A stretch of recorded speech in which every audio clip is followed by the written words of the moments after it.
My earliest memories are of living with Master. According to her, she saved me from certain people of ill repute.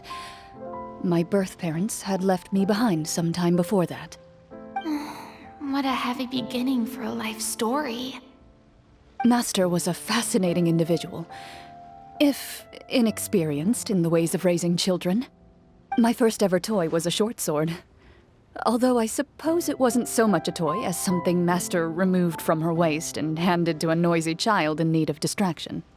Oh, wait, so she handed an actual sword to a child? Isn't that dangerous? Did you hurt yourself? Of course I did. I cut my palm and bled quite a lot. But Master was not concerned. She just stood there and casually lectured me about it. "See, that's what you get for not holding the sword properly," she told me. She then crouched down next to me and said, "Give me your hand. I'll teach you to bandage this wound. After that, it's time to learn how to truly hold a blade." Excuse me for asking this, Clorinde, but how old were you exactly when all this happened? Probably around, 3, give or take. 3? Isn't that when most kids are still struggling to hold a fork? As I said, Master was rather inexperienced in the ways of raising children. She believed trial and error was the best way to teach a child what they're capable of. I'm not so sure this is a question of experience. I didn't see anything wrong with her ways at the time. And anyway, children don't get to choose how they're raised. Oh, she did bring me back a pet from Liyue once. It was a Geovishap hatchling. A Geovishap hatchling? For a pet? That seems even more dangerous. What she said was this: "Make sure to get along, you two. If you really can't agree on something, just settle it with a fight. Whoever loses is the real pet." And how old were you when this happened? 5. Well, did she win? No, I lost. So you're saying you actually became the Geovishap's pet? Yes, but only for a week. By the end of that week, I defeated it in combat, and we've shared a cordial relationship ever since. That really doesn't sound like the kind of childhood someone should have. Later on, I gradually understood that Master most likely didn't know any other way to raise a child. She was a marechaussee hunter, but I never heard her bring up her own parents. Thanks to her, I learned how to navigate the forest by the age of 6, and could hunt monsters in the wild by myself the year after that. Even though the training she subjected me to was strict, she always made sure to take me traveling when she had the time. We met many of her friends during those days. I still remember the first time we met. You were too scared to join our picnic and hid behind Ms. Petronia the whole time. I still hadn't really met many children my age at that time, so I didn't know how to interact with others. After that, though, you started coming over a lot. You loved challenging people to shooting competitions, remember? I don't think many members of the Spina ever beat you in one of those. I had a lot of fun during those days. I enjoyed them too. Oh, do you remember that one time we went exploring around the Spina together? We overheard Papa call your master Fontaine's Protector of Justice. We tried to pretend like we never heard anything, but you nearly let it slip that one time. Protector of Justice? Oh, wait, you mean that vigilante hero from 20 years ago? The one who was always active at night? Yep, that would be her. She often would put on a black cloak and go out at night. I never knew where she went or what she was doing. Until, like Navia said, we overheard the truth from Mr. Callis that night. 20 years ago, huh? I still remember the guards leaving all kinds of witness reports about her on Nervalette's desk. My apologies. Oh, there's no need to apologize. You had nothing to do with it. And anyway, everything she did was for a good cause. Although, calling herself the Protector of Order was a bit much. especially when she deliberately operated outside the law. Huh? When did the Protector of Justice become the Protector of Order? Oh, she had a bunch of code names. I heard she would just come up with a name on the spot whenever she was asked. Later on, she probably got sick of answering those questions and decided to stick to just two: the Protector of Justice and the Protector of Order. That sounds like her, all right.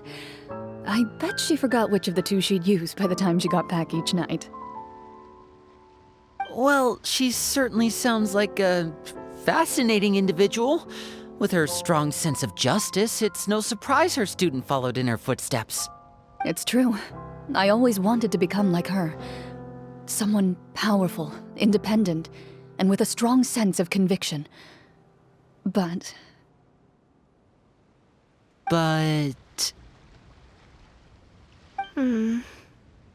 She suddenly disappeared the night I turned 10 years old. Disappeared? What happened? I have no idea. She didn't even leave a note. I was never able to find out where she went. That night, I was celebrating my birthday at Navia's house, but Master never came to pick me up. When I returned home on my own, it was to an empty house. When she still didn't appear after a few days, I went to Mr. Callus's house to ask about her whereabouts, but he only shook his head. Papa probably didn't know either. I know he sent a few people to investigate the matter in secret, but they never found any credible leads. Don't worry, I understand. To be perfectly honest, given Master's personality and way of doing things, it all made a lot of sense. If I had to guess, I'd say she probably used it as an opportunity to force me to become independent. Just like how, when a litter of kittens reaches a certain age, the mother willingly leaves them behind.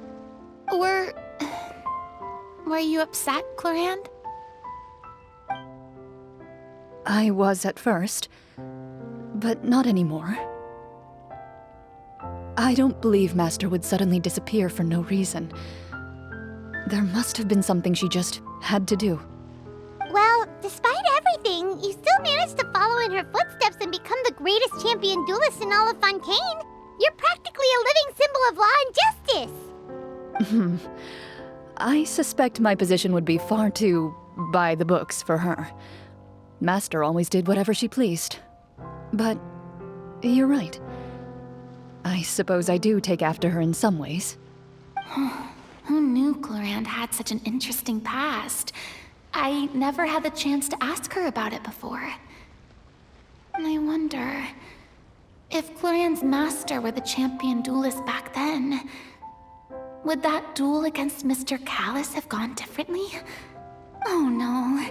Judging by the atmosphere, Clorinde and Navia are probably thinking something similar.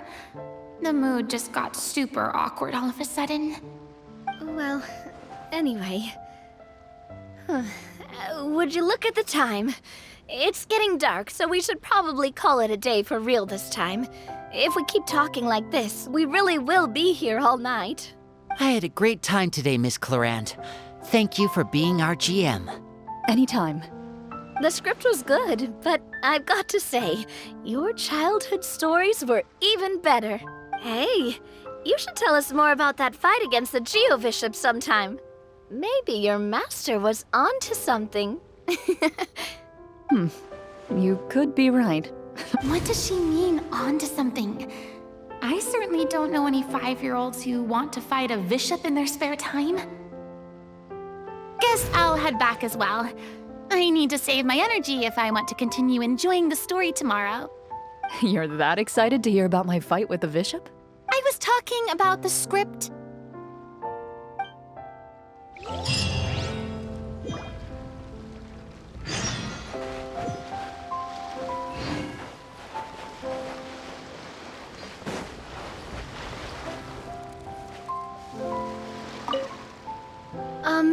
Just between the two of us, could you tell me what it was like to be the Geo-Bishop's pet? It was nothing special, really. Geobishops don't understand the concept of a pet. So basically, it just headbutted me whenever I entered its territory. And that hurt? Yeah, it hurt. What, something you want to experience for yourself? Oh, I'm good. Thanks.